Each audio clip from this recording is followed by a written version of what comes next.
Alright. Hey guys, welcome to the very first ever Coffee with Max.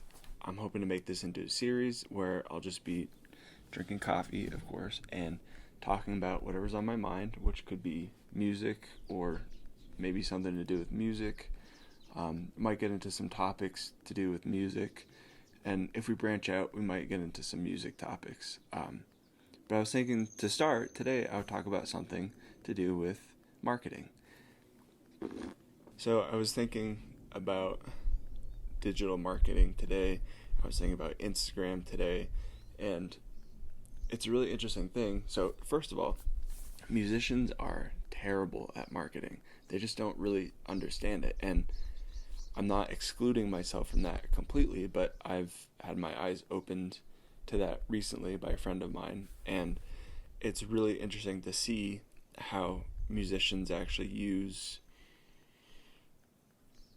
guilt as a marketing tactic, and that ain't good. That's not right. And that's really interesting to me, because if musicians could figure it out, they have the best resources available to them out of almost anybody on social media. And in fact, let's open it up to creators just for this discussion. For musicians, they can create content in seconds too. All you have to do is kind of open up a door into your life. You can play a little song on guitar if you play that. Drummers, all you have to do is play the drums. But what musicians don't quite understand, I think, is why somebody who's watching them would be interested in what they're doing. And it's something that I'm guilty of for sure as well. But a lot of musicians on social media today expect that people just want to listen to their music. There's this fallacy that people online love your music just because it's your music. Here's the biggest thing that I can send you off with today is just because you love your music doesn't mean that somebody will go through great lengths to listen to it. For example, I see stuff all the time where it's a picture or a video and it says let's call it Wind Chimes. My new single Wind Chimes is out today. You're like, okay. And then that's it. There's no context, there's no sample, there's nothing for me as a viewer, as a listener, to want to go and search for that. Right? If you're on Instagram, this is really important. If you're on Instagram, and they know this too, the Instagram creators, the Instagram programmers, I should say, they know this too, that when somebody's on there, and they don't have patience to stop and look at a post, and people are lazy. People are really lazy, and our attention span gets shorter and shorter every day.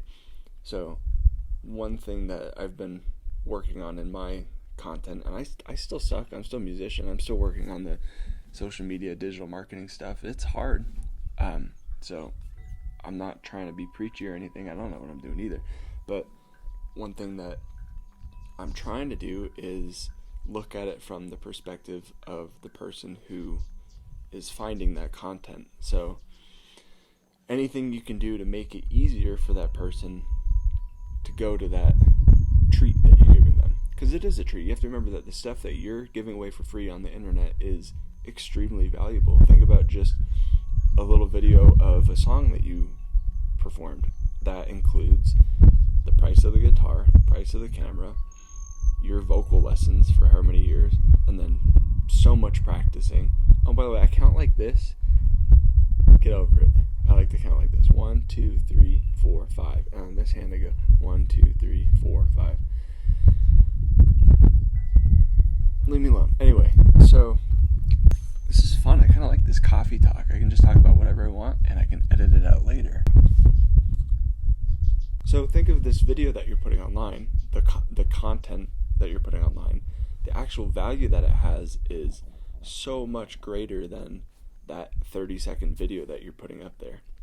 So keep that in mind. You have to know that your content has value for other people to believe that your content has value. And that's really hard for musicians. I mean, out of all the groups in the world, musicians are probably the most self-deprecating sometimes. I feel like if you're a musician, you're either so hard on yourself that you won't release your music, or you're so cocky that you don't know your music is bad. I see that a lot, actually, the other side of it, where people are putting stuff out there and they're so unashamed of it, and it's so bad, and they're so cocky about it, but they're winning. They're winning. So for the rest of us musicians who hopefully have actually good content, actually good music, but are afraid to put it out there, we got to step up our game. We have to know that our content has so much value in it and that people want to see it.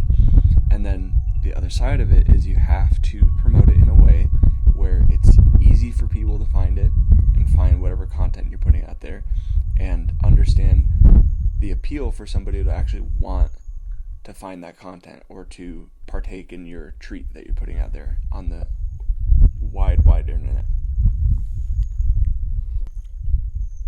My dad was a car mechanic for almost his whole life, and so I always think, when I think of business, of somebody selling something physical service like that,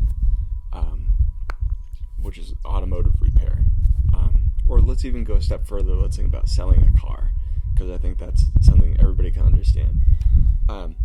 Let's think about somebody selling their music online and then parallel it with somebody selling their car. Okay? So some of the posts I'll see for people promoting their single are, I worked so hard on this. Okay, what does that have to do with me as a viewer? That's like somebody trying to sell a car and saying, do you know how long it took to make this thing? Do you know how many people there were involved to make this car?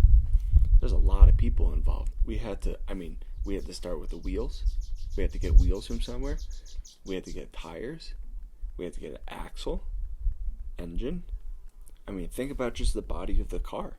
Look how much work that took. Somebody had to paint it at some point.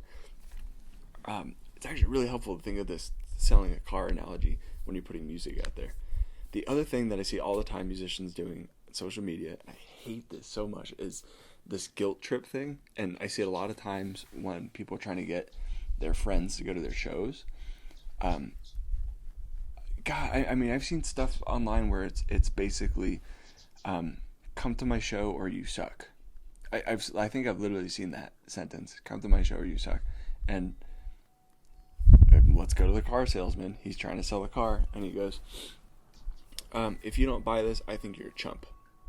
I'm like, whoa, you want to be friends with this person that you're buying something from, very expensive. Think of time as money in the case of music content. Why should I spend my time listening to your single, coming to your show, if the only reason if I don't go, I suck. I'm a chump, according to you. So in that moment, I swear I've seen this stuff. It sounds crazy when you talk about it, but in that moment, you're making enemies with the person that you're supposed to be tending to and improving their quality of life by giving them content and scaring them. You scare them away when you do that. So you want to bring people in. So no guilt tripping. And what else do I see? There's all kinds of terrible marketing on Instagram. Honestly, I should just do a whole new video of musicians suck at marketing, because they do. They really, really, most of the time, do suck at marketing. Got some loud birds today. Hi, friends.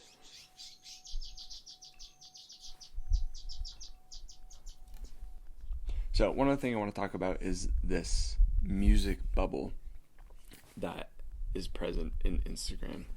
Come here.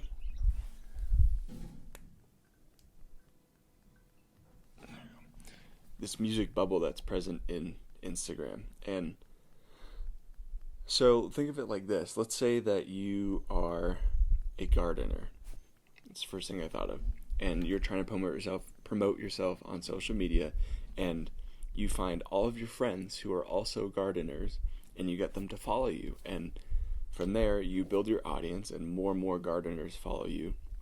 And you get some great content put together. You're talking about the best way to shovel dirt. You're talking about you're planting your plants wrong. You're talking about watering for sissies. Follow this 5-step guide to water your plants in a non-sissy way. You're putting out content for gardeners, and the gardeners are following it. But guess what? Who are you trying to sell your stuff to? It's not gardeners. It's the last person you want to try and sell your gardening services to is a gardener. So it's the same exact thing in the music world. I'm a drummer, so let's use drumming as an example. When you're starting to get going on social media, it's like this crux, right? It's like this almost paradox. The content that you're putting out appeals to drummers. If I'm putting out a drum video or a drum lesson, that appeals to drummers. Drummers are going, oh yeah, I want that. That's cool. That sounds fun. But so then I build up an audience of 10,000 drummers, let's say. But then what if I want to sell drum tracking services? That's the worst audience in the world to have to sell drum tracking services. So one thing that I realized today, and I think a lot of musicians could think about more, is the idea of breaking outside of your bubble. And that's so important. So there's two sides of it, right? Either you make your audience span farther than the bubble that you're in, so drummers spanning outside of the drumming bubble, or you turn your audience into your target market. So if I'm a drummer and I'm promoting drumming stuff and I have a bunch of drummer followers, what I could do is sell drum lessons. Right? That makes total sense. But I don't, to be honest, like for me, I don't want to be stuck in just the drumming bubble, and I would love to work with other musicians. And that's, I think, where a lot of the issues with musicians and creatives seeing their value in their music lower than it actually is when you're sending your content to a bunch of the exact same content creators, it doesn't hit home as hard as if you had sent that same exact content to a group of non-creators. So if I wrote a fantastic song, I love it, it's amazing, and I show it to a bunch of singer-songwriters, let's include Adele in that circle just for argument's sake, nobody's going to be as impressed as if I had sent that same exact song to a group of non-creators, people who love music so much but don't really know the inner workings of writing a song. So I hope you enjoyed that first Coffee with Max. I'm not even halfway through my coffee and I can feel the buzzing happening. Stay tuned, and thanks for subscribing. It means a lot. And leave a comment. I always want to open up a discussion, and if you have any ideas for videos in the future that you'd want to hear from me about any music topics, remember, we only talk about music topics, and music. Anyway, please leave a comment. Let me know what you'd like to hear more about, and thanks for joining.